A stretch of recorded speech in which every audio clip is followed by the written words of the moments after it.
স্ট্রোকের লক্ষণগুলো কিছু লক্ষণ আছে ইমিডিয়েটলি দেখা যায়। যেমন ধরেন হঠাৎ করে একজন ব্যক্তি ঘুমিয়ে আছে, সে ঘুম থেকে ওঠার পর দেখলো ওনার শরীরের একটা পাশ উনি নড়াচড়া করতে পারতেছেন না। সো এটা একটা ইমিডিয়েট লক্ষণ। তার শরীরের এক পাশ অসাড় হয়ে যাওয়া এবং কি বোধশক্তি কমে যাওয়া, অথবা উনি মুখে কথা বলতে পারছেন না, কমিউনিকেশনটা উনি হচ্ছে না, অথবা ওনার যখন পানি খেতে যাচ্ছে মুখ দিয়ে একদিক দিয়ে পানিটা গড়িয়ে পড়ে যাচ্ছে, উনি খেতে কষ্ট হচ্ছে।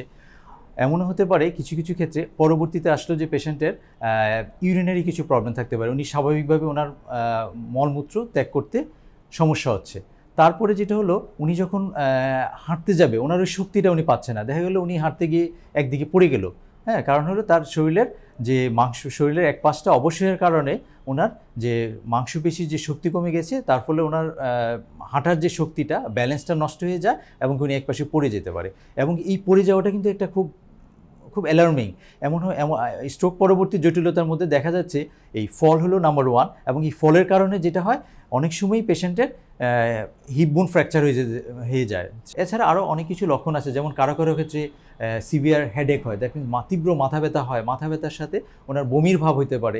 এমন হতে পারে উনি যে খাবার খেতে যে ওনার কাশি উঠে যাচ্ছে, উনি খাবারটা সঠিকভাবে গ্রহণ করতে পারছেন না, এবং ওনার যে মাংসপেশিগুলোর অসাড়তার কারণে উনি পড়ে যাচ্ছে।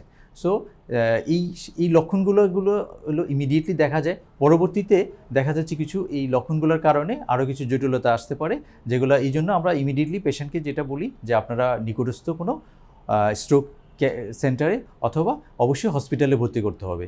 দেন কিছু ইভ্যালুয়েশনের আমরা কিছু পরীক্ষা নিরীক্ষা করে দেখি পেশেন্টের স্ট্রোকটা কোন ধরনের স্ট্রোক হয়েছে। কারণ আমরা জানি একটা হলো রক্ত চলাচল জমাট বেঁধে যাওয়ার কারণে হতে পারে, অথবা রক্ত চলাচল বিঘ্নিত হওয়ার কারণে হতে পারে।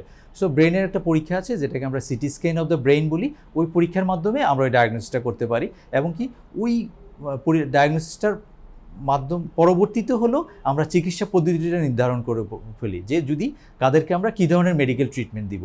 সো এই মেডিকেল ট্রিটমেন্টটা পুরোটাই হচ্ছে একটা স্পেশালাইজড ডক্টরের তত্ত্বাবধানেই হতে হবে একটা ভালো সেন্টারে। আমরা এই স্ট্রোক ইউনিট আছে, যে আমি যদি বঙ্গবন্ধু মেডিকেল বিশ্ববিদ্যালয়ের কথা বলি, এখানে পেশেন্ট যদি 4 ঘন্টার মধ্যে চলে আসে, একটা থ্রম্বোলাইসিস ট্রিটমেন্ট করা হয়, এবং কি ওই থ্রম্বোলাইসিস ট্রিটমেন্টটা যদি আমরা সময় মতো করতে পারি, তাহলে পেশেন্ট যে অসাড়তাটা দেখা যাচ্ছে সিগনিফিকেন্টলি ইমপ্রুভ করে যায়।